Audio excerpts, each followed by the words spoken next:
वास्तव में जब शास्त्रों का अध्ययन करते हैं तब हमें हमारी गलतियां नजर आती हैं। हमारे अहिंसा धर्म में साधुओं ने जीवों की रक्षा के लिए अपने प्राण तक दे दिए। आइए जानते हैं मैतराज मुनि की कहानी। प्रणाम दोस्तों, मैं आयुष जैन जैन ज्ञान के इस अद्भुत चैनल पर एक बार फिर आप सभी का स्वागत करता हूं। हमसे जुड़े रहने के लिए हमारे चैनल को सब्सक्राइब करें और लेटेस्ट अपडेट के लिए बेल आइकन को ज़रूर प्रेस करें। मैतराज मुनि भगवान महावीर के समय की बात है।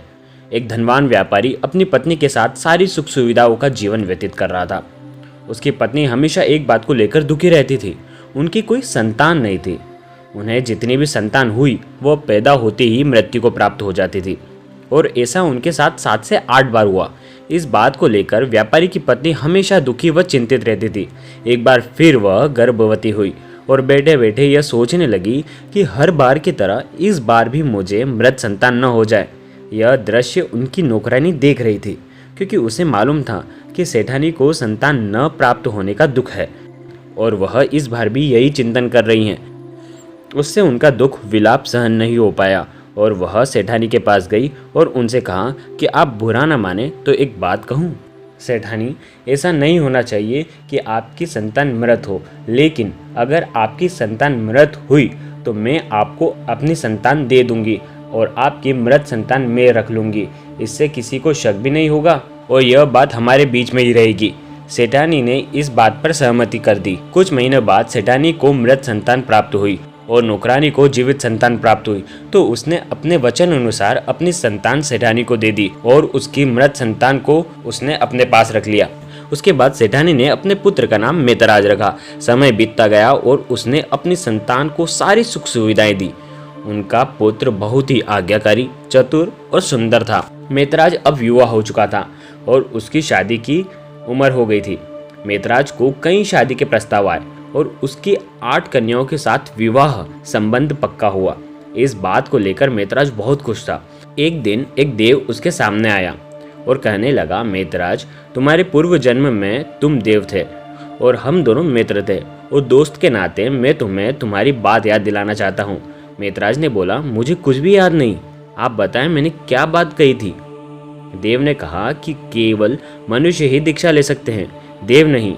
मैं तुम्हें याद दिलाना चाहता हूँ कि जब तुम देव थे तब तुम्हारी इच्छा दीक्षा लेने की थी और तुम चाहते थे कि जब भी मनुष्य जीवन मिले तब मैं दीक्षा ले लूँगा और मोक्ष मार्ग पर चलूँगा, लेकिन तुम विवाह करने जा रहे हो। मैतराज ने कहा, मैं कोई दीक्षा नहीं लेने वाला हूँ।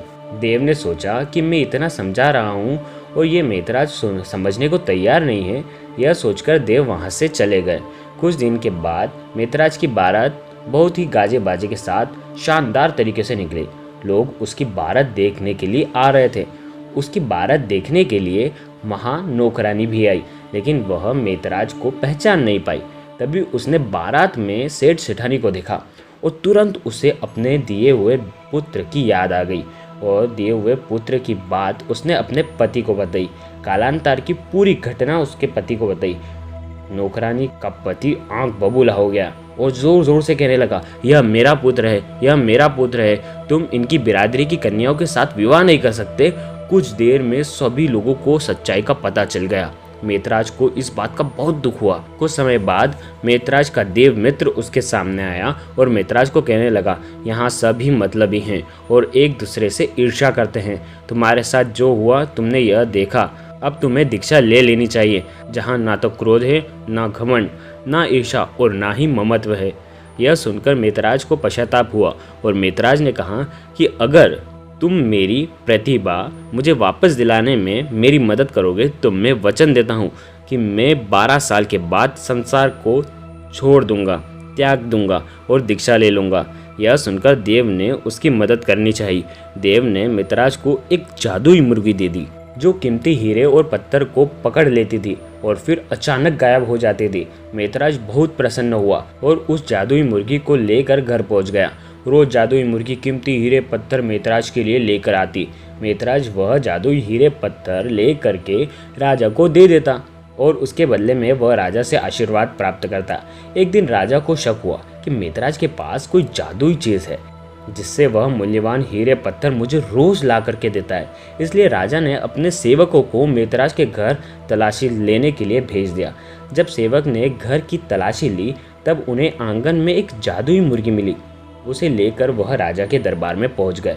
राजा के सामने जादुई मुर्गी ने अपनी जादुई शक्ति का प्रदर्शन नहीं किया, लेकिन राजा को यकीन था कि मेतराज इसी जादुई मुर्गी से धन्य है। यह सोचकर उसने अपनी युवती का विवाह मेतराज के साथ करने की सोची। इस तरह मेतराज की खोई हुई प्रतिष्ठा व सम्मान राजा की पुत्री के साथ विवाह करने के बाद वापस प्राप्त हुई, और साथ ही पहले जिन 8 कन्याओं के साथ उसका विवाह होने वाला था उनसे उसने विवाह किया। और इसी तरह उसने अपने 12 साल हर्ष और उल्लास के साथ व्यतीत किए। 12 साल के बाद देव वापस प्रकट हुआ और उसने मेतराज को अपना दिया हुआ वचन को याद दिलाया। यह सुनकर मेतराज भगवान महावीर की देशना में गए और भगवान महावीर के मूल्यवान वचनों को सुनकर उन्होंने दीक्षा लेने के लिए भगवान से अनुरोध किया और भगवान ने उन्हें दीक्षा दे दी। मेतराज ने पंचमहाव्रत को ग्रहण करने के बाद एक के बाद एक मासिक श्रमण करें, यानी कि 30 दिन के उपवास। एक बार 30 दिन के उपवास के बाद वह गोचरी लेने के लिए सुनार के घर गए। सुनार राजा श्रेणी के लिए सोने के दाने बना रहा था। मेतराज मुनि ने धर्मलाप कहा। यह सुनकर सुनार ने उन्हें प्रणाम कर आदर सत्कार के साथ अंदर बुलाया। मुनि ने अंदर प्रवेश किया और सुनार आहार लेने के लिए रसोई घर में गया और मुनि भगवंत को आहार बेराया। इस बीच घर के बाहर पेड़ पर कई गोरैया रहती थी। इन गोरैयों की नज़र सोने के दाने पर पड़ गई और वे उन्हें अनाज समझकर खा गई। यह दृश्य मुनि जी ने देख लिया था और वे वहां से गोचरी लेकर निकल गए। सुनार अपने काम पर वापस आया और उसने पाया कि सोने के दाने गायब हो चुके हैं। यह देखकर वह राजा की सजा से डर गया। उसने सोचा अगर वे राजा को सोने के दाने नहीं देंगे तो वह उसे सजा देंगे। उसने सोचा कि शायद मुनि भगवंत ने सोने के दाने चुरा लिए। जल्दबाजी में उसने मुनि भगवंत का पीछा किया और उन पर आरोप लगाया कि उन्होंने सोने के दाने चुराए हैं। उन्होंने मेतराज मुनि को कहा कि अगर आप सच नहीं बोलेंगे, अपनी गलती स्वीकार नहीं करेंगे तो वे बड़ी मुसीबत में आ जाएंगे। मेतराज मुनि ने सोचा यह सुनार बहुत क्रोधित लग रहा है, यदि मैं इसे सच्चाई बता दूंगा तो यह उन गोरैयों को मारकर हिंसा कर लेगा, और मैंने तो सभी जीवों की अहिंसा का प्रण लिया है और जैन साधु होने के कारण मैं झूठ भी नहीं बोल सकता। तो उन्होंने मौन रहना ही उचित समझा। यह देखकर सुनार को गुस्सा आया और गीले चमड़े के कपड़े को मुनि के सर पर कस के बांध दिया।